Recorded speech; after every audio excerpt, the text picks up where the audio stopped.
Jadi pengajarannya terus utuh, selaras dan selaras dengan ajaran bapak-bapak gereja.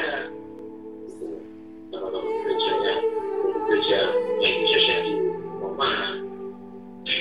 Maka kalau gembala-gembala yang mengajarkan pengajaran yang melenceng atau yang tidak utuh seperti ajarannya bapak-bapak gereja, tapi pengajaran itu tidak sempurna. Nah, kalau ngomong kasarnya itu berarti sesat. Kenapa bisa sesat? Bisa jelaskan. Dan bisa dikatakan itu menentang Roh Kudus. Hati-hati. Jadi itu semua pengajaran dari para rasul itu ya jadinya dari Roh Kudus, karena para rasul itu kan juga diuji oleh Roh Kudus oleh Tuhan. Jadi pengajaran tentang iman dan moral itu dari Roh Kudus. Jadi kalau menolak sebagian ajarannya para rasul, berarti penerimaan Roh Kudus tidak tahu pengajaran para rasul itu tidak perlu. Jadi gembala-gembala itu tidak benar. Nah, jadi siapa menentang Roh Kudus ya dijadikan dia menolak Yesus dan akhirnya menolak dan itu aja nanti umat-umatnya Tuhan itu ya harus saya terusin. Jadi di sini timbullah istilah aliran sesat. Nah, jadi kalau ada orang yang menjadi umat jadi jelek mengajarkan umatnya dengan separuh-paruh, mengajarkan pengajaran dari para rasul yang separuh mengajarkan dari dirinya sendiri, ya maka umatnya semuanya dan gembalanya bisa dikatakan itu sesat. Kayak orang buta menuntun orang buta, orang ramu menuntun orang ramu, jadi bisa jeblok semua. Nah, mungkin perkataan sesat itu tidak enak gitu, tapi ya memang demikian adanya, selaras dengan perkataan Yesus di Lukas, Lukas 10 ayat 16. Barang siapa mendengarkan aku, dia mendengarkan aku, dan barang siapa menolak aku, dia menolak aku, dan barang siapa menolak aku, dia menolaknya aku. Nah, ya, mungkin ada, mungkin kamu pernah dengar ada Paus itu nggak bisa salah. Nah, ini kan nggak bisa salah, Paus itu nggak bisa salah di dalam pengajaran iman Allah, karena Roh Kudus lah yang. Tapi kalau Paus kamu ngajak bicara soal apa namanya teknologi gitu. Nah itu Paus sebagai manusianya ya bisa salah. Dia dimaksud Paus tidak bisa salah itu adalah di dalam pengajaran iman dan jadi jangan terus ngomong-ngomong terus Paus kan juga manusia. Paus kan juga manusia. Nah terus emangnya para rasul yang muridnya Yesus itu apa enggak manusia? Itu kan juga manusia kan? Ya Yesus datang ke dunia ini kan juga dalam wujud manusia.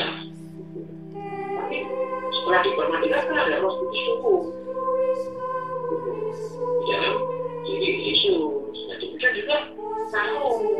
Jadi jangan melihat dengan mata jasmani, tapi melihatnya dengan mata rohani, mata iman. Paus itu adalah di balik Paus itu adalah Roh Kudus. Nah, dengan demikian kalau kamu menolak para rasul itu bisa jadi dikatakan kamu memuja Roh Kudus. Seperti yang Tuhan katakan di dalam Markus 3 ayat 29. Tetapi apabila seseorang menghujat Roh Kudus, dia tidak dapat ampunan selama-lamanya. Ini bahaya. Kalau gembala-gembala seperti itu dan umat-umatnya nggak sadar-sadar juga, itu ada di bibir jurang. Jadi tidak mendapat ampunan selama-lamanya, melainkan disalah karena berbuat dosa pengkal. Itu yang ngomong ini Alkitab, bukan saya. Bukan saya yang ngomong. Lalu Lukas 12:10. Setiap orang yang mengatakan sesuatu melawan anak manusia, dia akan diampuni. Tetapi barang siapa menghujat Roh Kudus, dia tidak akan diampuni. Jadi sangat berbahaya kalau menolak, apalagi menghujat para rasul itu, turun para rasul itu bapak-bapak gereja di Roma 9 itu.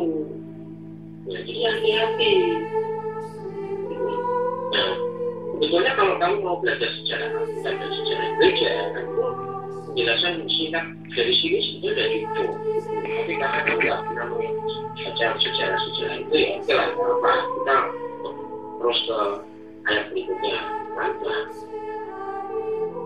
lalu Lukas 10:16 seperti tadi masalah singgung. Barang siapa mendengarkan aku, dia mendengarkan aku. Dan barang siapa menolak aku, dia menolak aku. Dan barang siapa menolak aku, dia menolak dia yang mengutus aku. Gitu. Ya, jadi kalau yang menolak para murid-muridnya dengan rasul-rasul itu ya menolak Yesus. Ya. Lalu Yesus perhatikan Lukas 10:20 ya, saat Yesus itu berkata bahwa sesungguhnya aku telah memberikan kuasa kepadamu untuk menginjak ular dan cengking dan menahan kekuatan musuh. Gitu. Menginjak ular itu adalah menginjak ular itu iblis. Ya, dalam hal ini adalah mengalahkan iblis dan menahan kekuatan. Dan menginjak cengking itu adalah bisanya ini adalah wujudannya yang mengakibatkan dosa. Itu. Nah, kuasa untuk menahan kekuatan musuh itu musuhnya dari iblis itu dengan berbagai macam caranya, sehingga tidak akan membahayakan kamu. Namun demikian janganlah bersukacita karena roh-roh ini takut padamu, tetapi bersukacitalah karena namamu ada tercatat di surga. Itu maksudnya Yesus di sini adalah janganlah kamu bersukacita itu karena roh-roh itu takluk kepadamu. Itu artinya dari kesombongan, jadi jangan sombong. Tapi bersukacitalah karena namamu itu ada terdapat di surga. Nah, perhatikan kata Yesus itu. Ya. Jadi begitu besarnya kuasanya para rasul. Ya, walaupun pada saat itu Yesus belum mengutusi mereka dengan Roh Kudus, waktu Yesus berkata seperti itu. Oke, lalu kita ke Yohanes 10:16.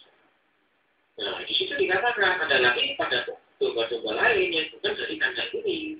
Domba-domba itu harus dituntun juga, dan mereka akan mendengarkan suaraku, dan mereka akan menjadi satu kawanan dengan satu gembala.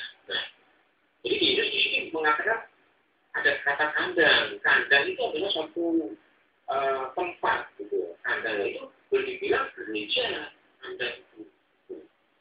Nah, domba-domba harus dituntun dan mereka akan mendengarkan suaraku dan mereka menjadi satu kawanan. Nah, satu kawanan dan satu gembala. Pada baca Yohanes 10:16. Jadi satu gembala dengan satu pimpinan gembala itu satu Petrus itu dan artinya turun-temurun itu, ya kan? Nah, perkataan Yesus jelas itu ada kandang di situ. Ibaratnya bisa jadi gereja dengan sebuah. Nah, lalu ke Yohanes 14 ayat 6.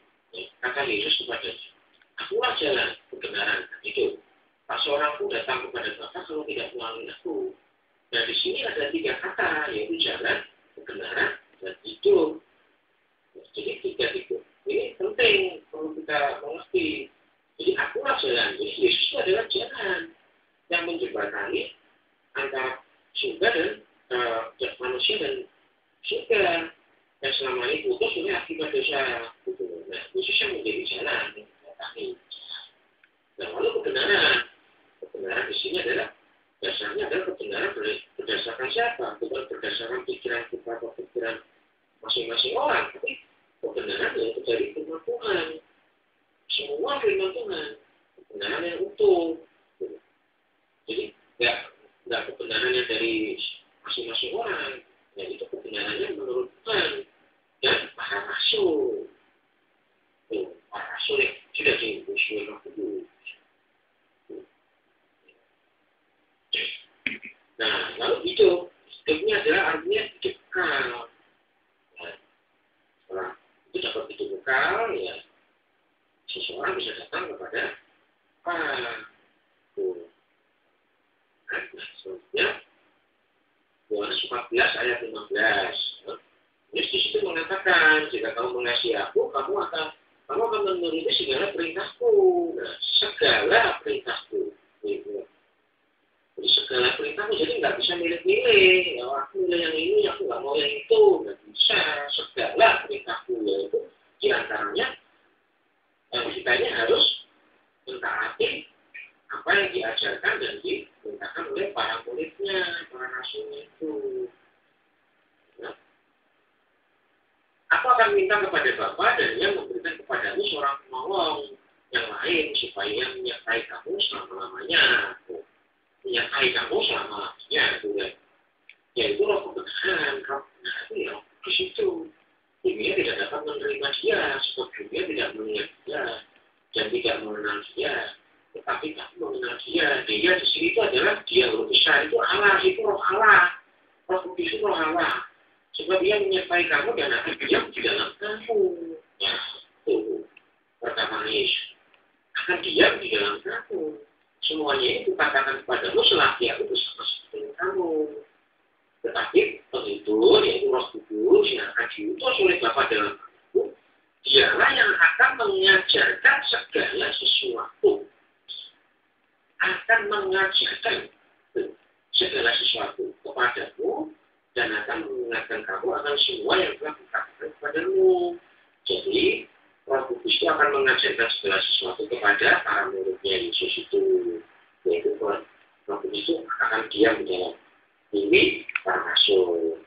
Dan mengajarkan segala sesuatu dan ajarannya itu disampaikan kepada kita. Pada seluruh umatnya. Pengajaran itu dari pengajaran Roh Allah. Dan kalau menolak ajarannya itu gimana? Nah, ya kan? Berarti bisa celaka nantinya itu. Oke, langsung ke Yohanes 16 ayat 12. Ayat 12. Masih banyak hal yang harus kukatakan kepadamu, tetapi sekarang kamu belum dapat menanggungnya. Nah, kenapa? Karena para murid itu belum diinfusi Roh Kudus. Jadi belum dapat menanggungnya, tetapi apabila ia datang, yaitu Roh kebenaran, ia akan memimpin kamu ke dalam seluruh kebenaran. Memimpin kamu ke dalam seluruh kebenaran. Jadi nggak separuh-separuh. Sebab ia tidak akan berkata-kata dari dirinya sendiri, tetapi segala sesuatu yang dengannya adalah yang akan dikatakannya. Dan ia akan memberikan kepadamu hal-hal yang akan datang. Itu hal yang akan datang. Karena hal yang akan itu membuat. Membuat itu beda dengan meramal. Terus, kita ke Yohanes 17 ayat 15. Ya, itu saat Yohanes itu berdoa kepada Bapa di surga untuk murid-muridnya. Supaya Yesus itu berdoa untuk murid-muridnya kepada Bapa. Ya. Aku tidak meminta supaya engkau mengambil mereka dari dunia, tetapi supaya engkau melindungi mereka dari yang jahat.